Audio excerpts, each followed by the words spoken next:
ನಮಸ್ಕಾರ. ಮೇ 31 ಅಂತಂದ್ರೆ ವಿಶ್ವ ತಂಬಾಕು ರಹಿತ ದಿನಾಚರಣೆ. ಇದನ್ನ ವಿಶ್ವ ಆರೋಗ್ಯ ಸಂಸ್ಥೆಯವರು ಹೇಳಿದಾಗ್ಲಿಂದ ನಮ್ಮ ಭಾರತ ಅದಕ್ಕೆ ಸಹಿ ಹಾಕಿರೋದ್ರಿಂದ ನಾವು ಕೂಡ ಕರ್ನಾಟಕದಲ್ಲಿ 25 ವರ್ಷದಿಂದ ಸತತವಾಗಿ ಈ ತಂಬಾಕು ರಹಿತ ಕರ್ನಾಟಕಕ್ಕಾಗಿ ಹೋರಾಟ ಮಾಡ್ತಾನೆ ಬಂದಿದ್ದೀವಿ. ಮಕ್ಕಳಲ್ಲಿ, ಯುವಕರಲ್ಲಿ ಜಾಗೃತಿ ಮೂಡಿಸೋ ಕೆಲಸವನ್ನ ಪ್ರತಿ ವರ್ಷ ಮಾಡ್ತಾ ಇದ್ದೀವಿ, ದಿನನಿತ್ಯ ಮಾಡ್ತಾ ಇದ್ದೀವಿ. ದುರಂತ ಅಂತಂದ್ರೆ ನಮ್ಮ ದೇಶ ಇಡೀ ವಿಶ್ವದಲ್ಲಿ ಅತ್ಯಂತ ಹೆಚ್ಚು ತಂಬಾಕನ ಉತ್ಪಾದನೆ ಮಾಡುವಂತ ದೇಶದಲ್ಲಿ ಒಂದಾಗಿದೆ. ಅದಕ್ಕಿಂತ ಮುಖ್ಯವಾಗಿ ಭಾರತ ಇಡೀ ವಿಶ್ವದಲ್ಲಿ ತಂಬಾಕು ಬೆಳೆಸೋದ್ರಲ್ಲಿ 2ನೇ ಸ್ಥಾನ ಪಡೆದಿದೆ. ಕರ್ನಾಟಕ ಏನು ಹಿಂದೆ ಬಿದ್ದಿಲ್ಲ. ಇಡೀ ಭಾರತದಲ್ಲಿ ತಂಬಾಕು ಬೆಳೆಗಾರಿಕೆ ಹೆಚ್ಚಿರೋದು ಕರ್ನಾಟಕದಲ್ಲಿ. 6 ದಶಲಕ್ಷ ಜನ ರೈತರು ತಂಬಾಕನ್ನ ಬೆಳೀತಾ ಇದ್ದಾರೆ. 20 ದಶಲಕ್ಷ ಜನ ಈ ತಂಬಾಕಿನಿಂದ ಉತ್ಪಾದಿಸುವಂತ ಬೀಡಿ, ಚುಟ್ಟ, ಸಿಗರೇಟು ಎಲ್ಲದರಲ್ಲೂ ಕೂಡ ಅದರಲ್ಲೂ ಮಹಿಳೆಯರೇ ಹೆಚ್ಚಾಗಿ ಕೆಲಸ ಮಾಡ್ತಾ ಇದ್ದಾರೆ. ಇದು ಸರ್ಕಾರಕ್ಕೆ ದುಡ್ಡು ಬರುತ್ತೆ ಅಂತ ತಿಳ್ಕೊಬಹುದು, ಆದ್ರೆ ಇದರಿಂದ ಖರ್ಚು ಎಷ್ಟು ದುಬಾರಿ, ಸಮಾಜಕ್ಕೆ ಎಷ್ಟು ಅನ್ಯಾಯ ಆಗತ್ತೆ, ಕುಟುಂಬಕ್ಕೆ ಎಷ್ಟು ಲಾಸ್ ಆಗತ್ತೆ ಅನ್ನೋದ್ರ ಬಗ್ಗೆ ನಾವು ಆತ್ಮಸಾಕ್ಷಿಯಾಗಿ ಯೋಚನೆ ಮಾಡುವಂತ ಸಮಯ ಈಗ ಬಂದಿದೆ. ಆದ್ರಿಂದ ನೆನ್ಪಿಟ್ಕೊಳ್ಳಿ, ತಂಬಾಕು ಅಂತಂದ್ರೆ ಬರೀ ಕ್ಯಾನ್ಸರ್ ಅಲ್ಲ. ತಂಬಾಕಿನಿಂದ ನಾವು ಅದ್ ಯಾವುದೇ ರೀತಿ ನಶೆ ಆಗಿ ತಗೊಳ್ಳಿ, ಅಥವಾ ಗುಟ್ಕಾ ಅಂತ ತಗೊಳ್ಳಿ, ಅಥವಾ ಸ್ಮೋಕಿಂಗ್ ಮಾಡ್ಲಿ, ಚುಟ್ಟ ಅಂತ ತಗೊಳ್ಳಿ, ಏನೇ ಮಾಡಿದ್ರು ಕೂಡ ಒಳಗಡೆಗೆ ಪ್ರಾಣವಾಯು ಹೋಗೋದು ತುಂಬಾ ಕಡಿಮೆ ಆಗತ್ತೆ. ನಮ್ಮ ಜೀವಕಣಗಳು ಉಳಿಯೋದೇ ಪ್ರಾಣವಾಯುವಿಂದ. ಆ ಪ್ರಾಣವಾಯು ಸಿಗದೇ ಇದ್ರೆ ಆ ವ್ಯಕ್ತಿಗೆ ಹಾರ್ಟ್ ಅಟ್ಯಾಕ್ ಆಗ್ಬೋದು, ಸ್ಟ್ರೋಕ್ ಆಗ್ಬೋದು, ಸಡನ್ಲಿ ಸಾಯ್ಬೋದು. ಇತ್ತೀಚಿನ ದಿನದಲ್ಲಿ ಯುವಕರು ಹೆಚ್ಚೆಚ್ಚು ಸಾಯ್ತಾ ಇದ್ದಾರೆ. ನಾವು ಹೆಣ್ಣು ಮಕ್ಕಳಲ್ಲಿ ಸ್ಮೋಕಿಂಗ್ ಕಡಿಮೆ ಅನ್ಕೊಳ್ತೀವಿ, ಆದ್ರೆ ಇಡೀ ಭಾರತದಲ್ಲಿ ನೀವು ತಗೊಂಡ್ರೆ ಡಿ ಅಡಿಕ್ಷನ್ ವಾರ್ಡ್ ಅಂತ ಇರೋದು ನಮಗೆ ನಿಮ್ಹಾನ್ಸ್ ನಲ್ಲಿ. ಎಷ್ಟ್ರ ಮಟ್ಟಿಗೆ ಅಡಿಕ್ಷನ್ ಅಂದ್ರೆ ಕೇವಲ ತಂಬಾಕು ಅಂದ್ರೆ ಸಿಗರೇಟ್ ಒಂದೇ ಅಡಿಕ್ಷನ್ ಅಲ್ಲ, ಆಲ್ಕೋಹಾಲು, ಡ್ರಗ್ಸು ಅಡಿಕ್ಟ್ ಕೂಡ ಮಹಿಳೆಯರಲ್ಲಿ ದಿನೇ ದಿನೇ ಹೆಚ್ಚಾಗ್ತಾ ಇದೆ. ಇದು ಆತಂಕಕಾರಿಯಾದ ವಿಚಾರ.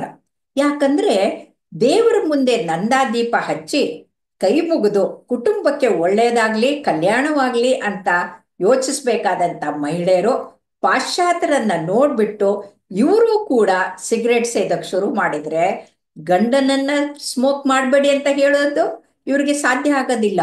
ಅಷ್ಟೇ ಅಲ್ಲ, ಅವರ ಗರ್ಭದಲ್ಲಿರುವಂತ ಭ್ರೂಣ, ಅದಕ್ಕೆ ರಕ್ತ ಸರಬರಾಜು ಕಡಿಮೆ ಆಗಿ ಅದರ ಬೆಳವಣಿಗೆ ಕುಂಠಿತ ಆಗಿ ಅದು ಅಪಕ್ವವಾಗಿ ಹುಟ್ಟುತ್ತೆ. ಅಷ್ಟೇ ಅಲ್ಲ, ಅದರ ಬಲಗಡೆ ಹೃದಯದಲ್ಲಿ ತೊಂದರೆಗಳು ಇರುತ್ತೆ ಅಂತ ಬಾಲ್ಟಿಮೋರ್ ಸ್ಟಡಿ ತೋರಿಸಿದೆ. ಹಾಗಾಗಿ ಇದು ದೇವರ ಮುಂದೆ ನಂದಾದೀವಿಗೆ ಮುಡ್ಸೋದು ಬಿಟ್ಟು ಇಡೀ ಕುಟುಂಬವನ್ನ ನಾಶ ಮಾಡಕ್ಕೆ ಒಂದು ಏಕ ಕಾರಣ, ಮನೆಯನ್ನ ಸುಡುವಂಥದ್ದು ಯಾವುದು ಅಂತಂದ್ರೆ ತಂಬಾಕು. ಅಷ್ಟೇ ಅಲ್ಲ, ಎಷ್ಟೇ ಸರ್ಕಾರ ಅದ್ರದ್ದು ಕಾಸ್ಟ್ ಅನ್ನ ಹೆಚ್ಚು ಮಾಡಿ, ಟ್ಯಾಕ್ಸ್ ಹೆಚ್ಚು ಮಾಡಿದ್ರು ಕೂಡ ಖರ್ಚು ಮಾಡ್ತಾನೆ ಇದ್ದಾರೆ. ಲಕ್ಷಗಟ್ಟಲೆ ದುಡ್ಡು ಖರ್ಚು ಮಾಡ್ತಾ ಇದ್ದಾರೆ. ಅದೇ ದುಡ್ಡನ್ನ ಮಕ್ಕಳಿಗೆ ಓದ್ಸೋಕೆ, ಮದುವೆ ಮುಂಜಿಗೆ ಬಳಸೋದ್ ಬಿಟ್ಟು ತಂಬಾಕು ಸೇದ್ಬಿಟ್ಟು ಸಾಯ್ತಾ ಇರೋದು ಇದು ದುರಂತ. ನಾವು ಹೇಳ್ತೀವಿ ಮನುಷ್ಯರು ಬಹಳ ಮೇಧಾವಿಗಳು ಅಂತ. ಆಡು ಮುಟ್ಟದ ಸೊಪ್ಪಿಲ್ಲ ಅಂತೀವಿ. ಅಯ್ಯೋ ಕುರಿಗಳೇ ಸರ್, ಕುರಿಗಳು ಅಂತಂತೀವಿ.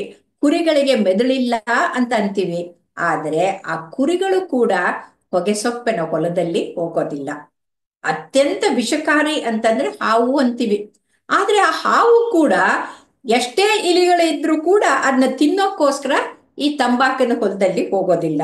ಅಂದ್ರೆ ನಾವು ವಿಷಕಾರಿ ಹಾವಿಗಿಂತಲೂ ಬುದ್ಧಿ ಇಲ್ಲದ ಕುರಿಗಳಿಗಿಂತಲೂ ಕಡೆಯಾಗಿದ್ದೀವಿ ಅನ್ನೋದನ್ನ ನಾವು ಮರಿಬಾರ್ದು. ಹಾಗಾಗಿ ನಾವು ನಿಜವಾಗ್ಲೂ ಮೇಧಾವಿ ಆದ್ರೆ ನಾವು ಹೀರೋ ಆಗ್ಬೇಕು, ಝೀರೋ ಆಗ್ಬೇಕು ಅಂತ ಯೋಚನೆ ಮಾಡ್ಬೇಕು.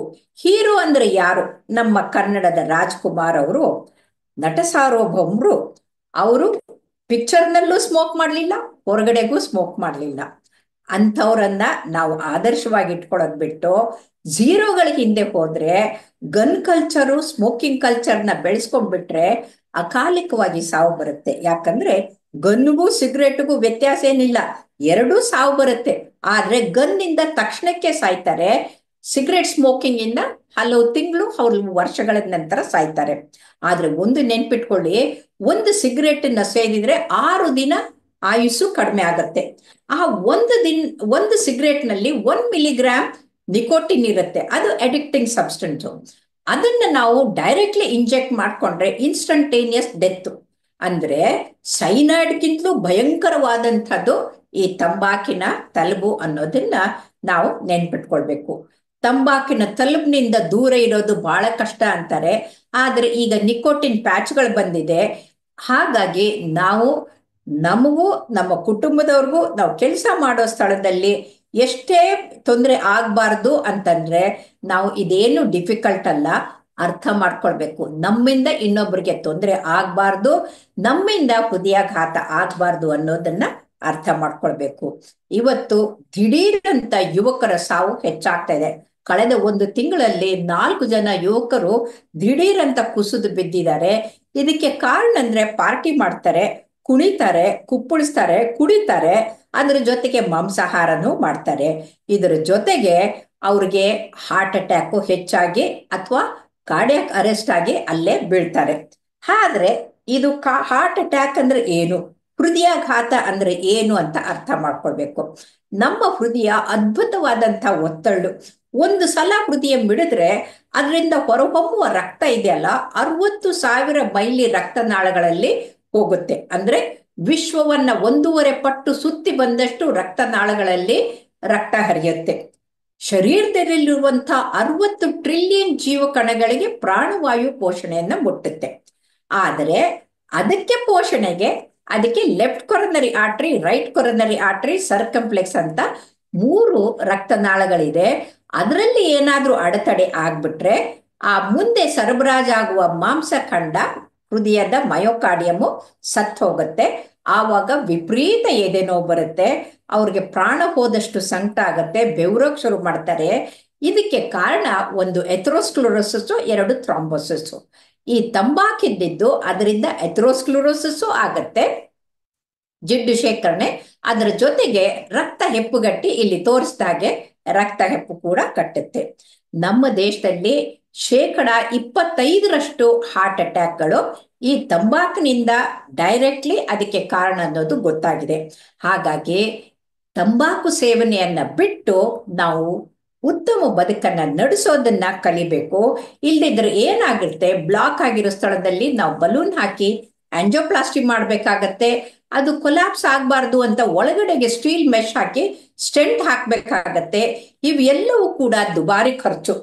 ಅಂದ್ರೆ ಒಂದು ಕಡೆಗೆ ಸಿಗರೇಟ್ ಸೇದಕ್ಕೆ ಖರ್ಚು, ಇನ್ನೊಂದು ಕಡೆಗೆ ಟ್ರೀಟ್ಮೆಂಟ್ ಖರ್ಚು. ಇವು ಎರಡೂ ಆದ್ಮೇಲೂ ಖರ್ಚಾದ್ಮೇಲೂ ಕೂಡ ಸಾವು ಬರುತ್ತೆ ಅಂತಂದ್ರೆ ದುರಂತ. ನೋಡಿ, ಇವರು ಕೇವಲ 40 ವರ್ಷದ ವ್ಯಕ್ತಿ, ಬಲಗಡೆ ಕೊರೊನರಿ ಆರ್ಟರಿ ಡಿಫ್ಯೂಸ್ ಆಗಿ ಡಿಸೀಸ್ ಆಗ್ಬಿಟ್ಟಿದೆ, ಮಲ್ಟಿಪಲ್ ಲೀಷನ್ಸ್ ಇದೆ, ಅದಕ್ಕೆ ಸ್ಟೆಂಟ್ ಹಾಕಿ ಸರಿ ಮಾಡ್ಬೇಕಾಯ್ತು. ಆದ್ರೆ ಅವ್ರು ಸ್ಮೋಕಿಂಗ್ ಬಿಡದೇ ಇದ್ರೆ ಬೇರೆ ರಕ್ತನಾಳಗಳಲ್ಲೂ ಕೂಡ ಬಂದ್ಬಿಡುತ್ತೆ. ಕೈಗೆ ರಕ್ತನಾಳ ಬ್ಲಾಕ್ ಆದ್ರೆ ಕೈ ಗ್ಯಾಂಗ್ರೀನ್ ಆಗತ್ತೆ, ಕಾಲಿಗೆ ಬ್ಲಾಕ್ ಆದ್ರೆ ಕಾಲು ಗ್ಯಾಂಗ್ರೀನ್ ಆಗತ್ತೆ, ಕೊಳತು ಹೋಗ್ಬಿಡುತ್ತೆ. ಆವಾಗ ನಾವು ಅದು ಆಂಪುಟೇಷನ್ ಅಂದ್ರೆ ಆ ಕಾಲನ್ನ ಕೈಯನ್ನ ಕತ್ತರಿಸ್ಬೇಕಾಗತ್ತೆ. ಒಂದು ಕಾಲಕ್ಕೆ ಲ್ಯಾಂಡ್ ಮೈನ್ ಇಂದ ಜನರು ಕೈ ಕಾಲನ್ನ ಕಳ್ಕೊತಾ ಇದ್ರು. ಆದ್ರೆ ಇವತ್ತು ನಮ್ಮ ದೇಶದಲ್ಲಿ ಯುದ್ಧ ಆಗಿಲ್ಲ, ನಾವು ಸಕ್ಷಮರಾಗಿದ್ದೀವಿ. ಆದ್ರೆ 20,000 ಜನ ಪ್ರತಿ ವರ್ಷ ತಮ್ಮ ಕೈಕಾಲುಗಳನ್ನ ಕಳ್ಕೊಳ್ಳೋದಕ್ಕೆ ಕಾರಣ ಅಂತಂದ್ರೆ ತಂಬಾಕು ಸೇವನೆ ಆಗಿದೆ ಅನ್ನೋದನ್ನ ನಾವು ಅರ್ಥ ಮಾಡ್ಕೊಳ್ಬೇಕು. ಸೊ ಕೈಯಲ್ಲಿ ಆಗ್ಲಿ ಕಾಲಿಗೆ ಹೋಗುವ ರಕ್ತನಾಳ ಬ್ಲಾಕ್ ಆದಾಗ ನಾವು ಬಲೂನ್ ಹಾಕಿ ಓಪನ್ ಮಾಡ್ಬೋದು, ಸ್ಟೆಂಟ್ ಹಾಕ್ಬೋದು. ಮೆದುಳಿಗೆ ಹೋಗುವ ರಕ್ತನಾಳ ಈ ತರ ಬ್ಲಾಕ್ ಆದ್ರೆ ನಾವು ಅದಕ್ಕೂ ಕೂಡ ಸ್ಟೆಂಟಿಂಗ್ ಹಾಕ್ಬೋದು, ಅದಕ್ಕೂ ಕೂಡ ಖರ್ಚಾಗತ್ತೆ. ಆದ್ರೆ ಹಾರ್ಟ್ ಅಟ್ಯಾಕು ಮತ್ತೆ ಪ್ಯಾರಲಿಸಿಸ್ ನಿಂದ ಲಕ್ವ ಹೊಡೆದು ಜನ ಸಾಯಬಾರ್ದು ಅಂತಂದ್ರೆ ನಿಯಮಿತವಾಗಿ ಎಕ್ಸರ್ಸೈಸ್ ಮಾಡಬೇಕು, ವಾಕಿಂಗ್ ಮಾಡಬೇಕು, ಸ್ಮೋಕಿಂಗ್ ಬಿಡಬೇಕು. ಆವಾಗ HDL ಕೊಲೆಸ್ಟ್ರಾಲ್ ಅಂತ ನಮ್ಮ ಹೃದಯವನ್ನ ಸಕ್ಷಮಗೊಳಿಸುವಂತ ಉತ್ತಮವಾದಂತ ಕೊಲೆಸ್ಟ್ರಾಲು, HDL ಕೊಲೆಸ್ಟ್ರಾಲು ವೃದ್ಧಿ ಆಗತ್ತೆ. ಆದ್ರೆ ದುರಂತ ಅಂದ್ರೆ ಇವತ್ತಿನ ಯುವಕರು ರಾತ್ರಿ ಎಲ್ಲ ಪಾರ್ಟಿ ಮಾಡಿ ನಿದ್ರೆ ಮಾಡ್ದೇನೆ ಕುಡಿದು ಕುಪ್ಪಳಿಸಿ ಕುಣಿತಾರೆ. ಆ ಕುಣಿಯೋದ್ರ ಜೊತೆಗೆ ತಿನ್ನಬಾರ್ದನ್ನ ಕೆಟ್ಟದ್ದನ್ನ ತಿಂದು ಸಿಗರೆಟ್ ಸೇರ್ತಾರೆ, ಮಾರನೇ ದಿನ ಜಿಮ್ಗೆ ಹೋಗಿ ಸಾಯ್ತಾ ಇದ್ದಾರೆ. ಇದು ಆಗಬಾರ್ದು ಅಂತಂದ್ರೆ ನಾವು ನಮ್ಮ ರೆಸ್ಪಾನ್ಸಿಬಿಲಿಟಿ ಏನು ಅನ್ನೋದನ್ನ ಅರ್ಥ ಮಾಡ್ಕೊಳ್ಬೇಕು. ನಮ್ಮ ಸಂತೋಷಕ್ಕೆ ನಾವು ಸೇದಿದ್ರೆ ನಿಮಗೇನು ಅಂತ ಕೇಳುವಂತ ದಿನ ಇಲ್ಲ. ಈಗ ಪಬ್ಲಿಕ್ ಅಲ್ಲಿ ಸ್ಮೋಕ್ ಮಾಡಬಾರ್ದು ಅಂತ ರೂಲ್ ಬಂದಿದೆ. ಅಷ್ಟೇ ಅಲ್ಲ, ಮನೆಯಲ್ಲಿ ಸ್ಮೋಕ್ ಮಾಡಿದ್ರೆ ಆ ವ್ಯಕ್ತಿ ಸ್ಮೋಕ್ ಮಾಡುವಾಗ ಕೇವಲ 15% ಒಳಗಡೆ ತಗೊಳ್ತಾರೆ, ರಿಮೈನಿಂಗ್ 85% ಹೊರಗಡೆಗೆ ಬಿಡೋದ್ರಿಂದ ಮನೆಯಲ್ಲಿ ಮಕ್ಕಳಿಗೆ, ಹೆಂಡತಿ ಗರ್ಭಿಣಿ ಆದ್ರೆ ಅವಳಿಗೆ ಎಲ್ಲರಿಗೂ ತೊಂದರೆ ಆಗತ್ತೆ. ಹಾಗಾಗಿ ಇವತ್ತಿಗೆ ವೈಜ್ಞಾನಿಕವಾಗಿ ಏನು ತೋರಿಸಿದಾರಂದ್ರೆ ಈ ಸೆಕೆಂಡ್ ಹ್ಯಾಂಡ್ ಸ್ಮೋಕಿಂಗ್ ನಿಂದ 6 ಲಕ್ಷ ಜನ ಸಾಯ್ತಾ ಇದ್ದಾರೆ. Nearly 28% of them are children. ಅಂದ್ರೆ ಈ ಸೆಕೆಂಡರಿ ಸ್ಮೋಕಿಂಗ್ ಅಂದ್ರೆ ಪ್ಯಾಸಿವ್ ಸ್ಮೋಕಿಂಗ್ ಇಂದ ಸಾಯುವಂತ ಜನರಲ್ಲಿ 28%, 28% ಮಕ್ಕಳು ಅಂತ ಗೊತ್ತಾಗಿರೋದ್ರಿಂದ ನಾವು ತುಂಬಾ ಕಾಳಜಿ ವಹಿಸ್ಬೇಕಾಗತ್ತೆ. ಮಕ್ಕಳ ಕಡೆಗೆ ಗಮನ ಕೊಡ್ಬೇಕಾಗತ್ತೆ. ಕ್ಯಾನ್ಸರ್ ಬಂದು ಕೆಮ್ಮಿದಾಗ ರಕ್ತ ಬರೋದು ವಾಡಿಕೆ, ಇದು ನಮಗೂ ಆಗ್ಬೋದು. ಅಷ್ಟೇ ಅಲ್ಲ, ಗುಟ್ಕಾ, ಪಾನ್ ಪರಾಗ್, ಈ ತರ ವಿಮಲ್ ಅಂತ ಈ ಮೌತ್ ಫ್ರೆಶ್ನರ್ ಅಂದ ಹೆಸರಿನಲ್ಲಿ ತಂಬಾಕು ಇರುವಂತಹದನ್ನ ಸೇವನೆ ಮಾಡಿದ್ರೆ ಬಾಯಿ ಕ್ಯಾನ್ಸರ್ ಆಗತ್ತೆ. ಈ ಬಾಯಿ ಕ್ಯಾನ್ಸರ್ ಆಗೋದ್ರಿಂದ ಬಾಯಲ್ಲಿ ಹುಣ್ಣಾಗ್ಬೋದು, ಬಾಯಿ ತೆಗಿಯಕ್ಕಾಗದೆ ಇರ್ಬೋದು, ಆ ಹುಣ್ಣಿದ್ದಿದ್ದು ಓಪನ್ ಆಗ್ಬಿಟ್ಟು ಅಲ್ಲಿ ತೂತಾಗ್ಬೋದು. ಇದಕ್ಕೆ ಆಪರೇಷನ್ ಮಾಡಿದ್ರು ಕೂಡ ಮುಖ ವಿಕಾರವಾಗಿ ಹೋಗುತ್ತೆ. ಅಷ್ಟೇ ಅಲ್ಲ, ತಂಬಾಕನ್ನ ಮೇಲೆ ಸುತ್ತಕ್ಕೆ ಕವರ್ ಮಾಡಕ್ಕೆ ಆ ಪೇಪರ್ ಯೂಸ್ ಮಾಡ್ತಾರಲ್ಲ, ಅದು 7,000 ಬಿಲಿಯನ್ ಟನ್ನಷ್ಟು ಪೇಪರ್ ಅನ್ನ ಪ್ರತಿ ವರ್ಷ ಬರೀ ರ್ಯಾಪಿಂಗಿಗೆ ಬಳಸ್ತಾ ಇದ್ದಾರೆ. ಇದರಿಂದ ನಾವು ವಿಶ್ವದ ಎಲ್ಲಾ ಮಕ್ಕಳಿಗೆ ಫ್ರೀ ಪುಸ್ತಕಗಳನ್ನ ಕೊಡ್ಬೋದು. ಅಂದ್ರೆ ದುರಂತ ನೋಡಿ, 1 kg ತಂಬಾಕನ್ನ ಹದ ಮಾಡಕ್ಕೆ 118 ಗಿಡಗಳನ್ನ ಕಡಿಬೇಕಾಗತ್ತೆ. ಸೊ ಹಾಗಾಗಿ ಇದು ಸೂಯಿಸೈಡಲ್, ಹೋಮಿಸೈಡಲ್, ಜಿನೋಸೈಡಲ್. ಅಂದ್ರೆ ಸಿಗರೇಟ್ ಸೇದವನು ತನ್ನ ಆತ್ಮಹತ್ಯೆ ಮಾಡ್ಕೊಳ್ತಾನೆ, ಯಾಕಂದ್ರೆ ರಿಟೈರ್ಡ್ ಆಗೋ ಮೊದಲೇ ಸತ್ತು ಹೋಗ್ತಾನೆ. ಪ್ಯಾಸಿವ್ ಸ್ಮೋಕಿಂಗ್ ಇಂದ ಸುತ್ತವ್ರಿಗೆ ಕೊಟ್ಬಿಟ್ಟು ಅವನು ಕೊಲೆಗಡಕನೂ ಆಗ್ತಾನೆ. ಅಷ್ಟೇ ಅಲ್ಲ, ಜಿನೋಸೈಡ್ ಅಂತಂದ್ರೆ ಸಮಾಜಕ್ಕೆ ಆತಂಕಕಾರಿಯಾದಂಥ ಈ ಗ್ಲೋಬಲ್ ವಾರ್ಮಿಂಗ್ಗೂ ಕೂಡ ಕಾರಣ ಆಗ್ತಾರೆ. ಹಾಗಾಗಿ ನೆನಪಿಟ್ಕೊಳ್ಳಿ, ಕೇವಲ ಮನುಷ್ಯರಿಗಷ್ಟೇ ಹಾನಿಕಾರಕ ಅಲ್ಲ. ಸಿಗರೇಟ್ ಸೇದಿ ಎಲ್ಲಂದ್ರೆ ಅಲ್ಲಿ ಬಟ್ಟನ್ನ, ಅಂದ್ರೆ ಆ ತುಂಡನ್ನ ಬಿಸಾಕ್ತಾರಲ್ಲ, ಅದರಲ್ಲಿ ಎಷ್ಟು ಲೆಡ್ಡು, ಎಷ್ಟು ಸೀಸು, ಎಷ್ಟು ಮಟ್ಟಿಗೆ ಪಾಯ್ಸನ್ ಇರುತ್ತೆ ಅಂತಂದ್ರೆ ಲ್ಯಾಬೊರೇಟರಿಯಲ್ಲಿ ಟೆಸ್ಟ್ ಮಾಡಿ ನೋಡಿದ್ದಾರೆ. ನೀರಲ್ಲಿರೋ ಮೀನುಗಳು, ಪಕ್ಕದಲ್ಲಿ ನೀರ್ ಪಕ್ಕಕ್ಕಿರೋ ಪಕ್ಷಿಗಳು ಕೂಡ ಅದರಿಂದ ಸಾಯ್ತಾ ಇವೆ. ಹಾಗಾಗಿ ಮನುಷ್ಯರಿಗೂ, ಪ್ರಾಣಿಗಳಿಗೂ ಮತ್ತೆ ಮೀನುಗಳಿಗೂ ಹಾನಿಕಾರವಾದಂತಹದ್ದು ಈ ತಂಬಾಕನ್ನ ಬಿಡಬೇಕು. ನಾವು ಸರ್ಕಾರದ ತಪ್ಪು, ತಂದೆ ತಾಯಿ ತಪ್ಪು, ಶಾಲೆಗಳ ತಪ್ಪು, ಟೀಚರ್ಗಳು ಸರಿ ನೋಡ್ಕೊಂಡಿಲ್ಲ ಅಲ್ಲ. ಬೆರಳು ಮಾಡಿ ತೋರ್ಸೋದಲ್ಲ. 1 ಬೆರಳು ಮಾಡಿದ್ರೆ 3 ಬೆರಳು ನಮ್ ಕಡೆಗಿರುತ್ತೆ. ಆದ್ರೆ ಇವ್ರು ನೋಡಿ 3 ಜನ 5 ಬೆರಳು ಮಾಡಿ ತೋರಿಸ್ತಾ ಇದ್ದಾರೆ. ಇವತ್ತು ನಾವು 5 ಬೆರಳಲ್ಲ, 1 ಬೆರಳಲ್ಲ, ಎಲ್ಲವನ್ನೂ ಬಿಟ್ಟು ನಮ್ಮ ಮಕ್ಕಳಿಗೆ, ನಮ್ಮ ಸಮಾಜದಲ್ಲಿ, ನಮ್ಮ ಸುತ್ತಮುತ್ತಲ ಜನರಿಗೆ ತಂಬಾಕಿನಿಂದ ಆಗುವಂತ ಅನಾಹುತವನ್ನ ತೋರಿಸಿ ನಾವು ಒಬ್ರಿಂದ ಒಬ್ರು ಕಲಿಬೇಕಾಗಿದೆ. ತಂಬಾಕು ಮನುಷ್ಯರಿಗೂ ಒಳ್ಳೆಯದಲ್ಲ, ಸುತ್ತಮುತ್ತಲಿನ ಪರಿಸರಕ್ಕೂ ಒಳ್ಳೆಯದಲ್ಲ. ತಂಬಾಕಿನಿಂದ 10 ದಶಲಕ್ಷ ಜನ ಪ್ರತಿ ವರ್ಷ ಸಾಯ್ತಾ ಇದ್ದಾರೆ. ಇದು ಎಷ್ಟು ಮಟ್ಟಿಗೆ ಅಂದ್ರೆ, ಯಾವಾಗ ತಂಬಾಕಿನ ತಲುಬಿನಿಂದ ಸ್ಟ್ರೋಕ್ ಆಗಿ, ಹಾರ್ಟ್ ಅಟ್ಯಾಕ್ ಆಗಿ ಸತ್ರೆ ಕುಟುಂಬದವರೆಲ್ಲ ಕಣ್ಣೀರಿನ ಕಡಲಲ್ಲಿ ಮುಳುಗಿ ಹೋಗ್ತಾರೆ. ಇದು ಆಗ್ಬಾರ್ದು ಅಂತಂದ್ರೆ ನಾವು ಇವತ್ತಿಗೆ ಅರ್ಥ ಮಾಡ್ಕೊಳ್ಬೇಕು. ನಮ್ಮ ಭಾರತದಲ್ಲಿ 5 ದಶಲಕ್ಷ ಮಕ್ಕಳು, ಅದು 15 ವರ್ಷದ ಕೆಳಗಡೆ ಮಕ್ಕಳು ತಂಬಾಕಿಗೆ ಅಡಿಕ್ಟ್ ಆಗ್ತಾ ಇದ್ದಾರೆ. ಶಾಲೆ ಪಕ್ಕದಲ್ಲೇನೆ ಅವರು ಹುಕ್ಕಾ ಕ್ಲಿನಿಕ್ ಅಂತ ತೆಗಿತಾ ಇದ್ದಾರೆ. ಹೊರಗಡೆಗೆ ಹೋಟೆಲ್ ತರ ಕಾಣುತ್ತೆ. ಶಾಲೆ ಮಕ್ಕಳು ಸ್ಕೂಲ್ ಕ್ಲಾಸನ್ನ ತಪ್ಪಿಸಿ ಅಲ್ಲಿ ಹೋಗಿ ಬಚ್ಚಿಟ್ಕೊಂಡು ಒಳಗಡೆಗೆ ಮಜವಾಗಿ ಹುಕ್ಕಾ ಸೇರ್ತಾ ಇರ್ತಾರೆ. ಹುಕ್ಕಾನಿಂದ ಮುಂದೆ ಸಿಗರೇಟು, ಸಿಗರೇಟಿಂದ ಮುಂದೆ ಗಾಂಜಾನಿಂದ ಮುಂದೆ ಕೊಕೇನು, ಹೀರೋಯಿನು, ಎಲ್ಲಾ ಡ್ರಗ್ಸು ಆಗುತ್ತೆ. ಈ ಮಕ್ಕಳು ಅವರ ಇಡೀ ಭವಿಷ್ಯವನ್ನೇ ಪೂರ್ತಿ ಸರ್ವನಾಶ ಮಾಡ್ಕೊಳ್ತಾ ಇದ್ದಾರೆ. ಹಾಗೆ ಈ ಮಕ್ಕಳು ಆಗ್ಬಾರ್ದಂದ್ರೆ ತಂದೆ ತಾಯಿಗಳು ಗಮನ ಇಡಬೇಕು. ಅವ್ರ ವಾಸನೆ ಇದೆ ನಾನು ನೋಡಬೇಕು. ಕ್ಲಾಸಲ್ಲಿ ಟೀಚರ್ಸ್ಗಳು ಗಮನ ಇಡಬೇಕು. ಮಕ್ಕಳನ್ನ ಉಳಿಸ್ಬೇಕು, ನಮ್ಮ ದೇಶವನ್ನ ಉಳಿಸ್ಬೇಕು ಅಂತ ಮೋದಿಯವರು ಈಗ ನಶಾಮುಕ್ತ ಭಾರತ್ ಅಂತ ಪ್ರಾರಂಭ ಮಾಡಿ ಟ್ಯಾಬ್ಲೋನಲ್ಲಿ ಕೂಡ ನಶಾಮುಕ್ತ ಭಾರತದ್ದು ಟ್ಯಾಬ್ಲೋ ಕೂಡ ಮಾಡಿದ್ರು. ಆದ್ರೆ ನಾವು ಚತುರ್ವೇದಿಯವರು ಗವರ್ನರ್ ಆಗಿದ್ದಾಗ 10,000 ಸಿಗ್ನೇಚರ್ ಕೊಟ್ಟು ಆವಾಗ ಸಿಗರೆಟ್ ಪ್ಯಾಕೆಟ್ ಮೇಲೆ ಇಂಜೂರಿಯಸ್ ಟು ಹೆಲ್ತ್ ಅಂತ ಬರ್ದಿರೋದು. ಅದು ಇಂಗ್ಲಿಷ್ನಲ್ಲಿ ಎಷ್ಟೋ ಜನರಿಗೆ ಓದಕ್ ಬರ್ತಾ ಇರ್ಲಿಲ್ಲ. ಅದು ಪುಟ್ಟದಾಗಿ ಚಿಕ್ಕ ಅಕ್ಷರದಲ್ಲಿತ್ತು. ಯಾರೂ ಅದ್ರ ಕಡೆಗೆ ಗಮನ ಕೊಡ್ತಾ ಇರ್ಲಿಲ್ಲ. ಅದರ ಮೇಲೆ ಸಿಗರೆಟ್ ಪ್ಯಾಕೆಟ್ ಮೇಲೆ ಈ ಕ್ಯಾನ್ಸರ್ ಪಿಕ್ಚರ್ ಬಂದಾಗ್ಲಿಂದ 50% ಕಡಿಮೆ ಆಯ್ತು. ಆದ್ರೂ ನಮ್ಮ ಹೀರೋಗಳಿದಾರಲ್ಲ, ಅವರು ಒಂದು ಪಿಕ್ಚರ್ ಬಂದ್ರೆ ಸಾಕು, ನಾವು ಮಾಡೋದೆಲ್ಲ ಹೊಟ್ಟೋಗತ್ತೆ. ಹಾಗಾಗಿ ಇವತ್ತಿಗೆ ಎಲ್ಲಾ ಕಡೆಗೂ this is no smoking area, ಇದು ಸ್ಮೋಕ್ಗೆ ರಹಿತವಾದಂತ ಸ್ಥಳ ಅಂತ ಬೋರ್ಡ್ ಹಾಕ್ತಾ ಇದ್ದಾರೆ. ಆದ್ರೆ ಬೋರ್ಡ್ ಹೊಡೆಯುವಂತ ಈ ವ್ಯಕ್ತಿ ನೋಡಿ ಬಾಯಲ್ಲಿ ಸಿಗರೇಟ್ ಇಟ್ಕೊಂಡ್ಬಿಟ್ಟು ಬೋರ್ಡ್ ಹಾಕ್ತಾ ಇದ್ದೇನೆ. ಇಂಥ ದುರಂತ ವಿಪರ್ಯಾಸ ಆಗಬಾರ್ದು ಅಂತಂದ್ರೆ ಆಗುವ ಅನಾಹುತ ತೊಂದರೆಗಳನ್ನ ಅರ್ಥ ಮಾಡಿಕೊಂಡು ಜನರಲ್ಲಿ ಜಾಗೃತಿ ಮೂಡಿಸೋದ್ರ ಜೊತೆಗೆ ನಾವು ಜಾಗರೂಕರಾಗಿ ನಮ್ಮ ಮಕ್ಕಳು ಈ ದುರಭ್ಯಾಸಕ್ಕೆ ತುತ್ತಾಗದಾಗೆ ನೋಡ್ಕೊಳ್ಬೇಕು. ಮನೆಯಲ್ಲಿ ಯಜಮಾನರಾಯ್ತು ಬೇರೆಯವರಾಯ್ತು ಬಿಡಬೇಕು.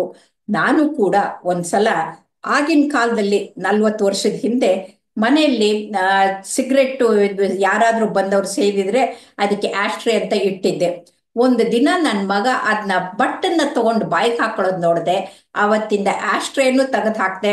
ಮನೇಲಿ ಯಾರು ಬಂದವರು ಕೂಡ ಸಿಗರೇಟ್ ಸೇದಬಾರ್ದು, ಯಾರೂ ಕೂಡ ಸೇದಬಾರ್ದು ಅಂತ ಅವತ್ತಿಂದ ನಾನು ಚಳುವಳಿಯನ್ನ ನಡೆಸ್ದೆ.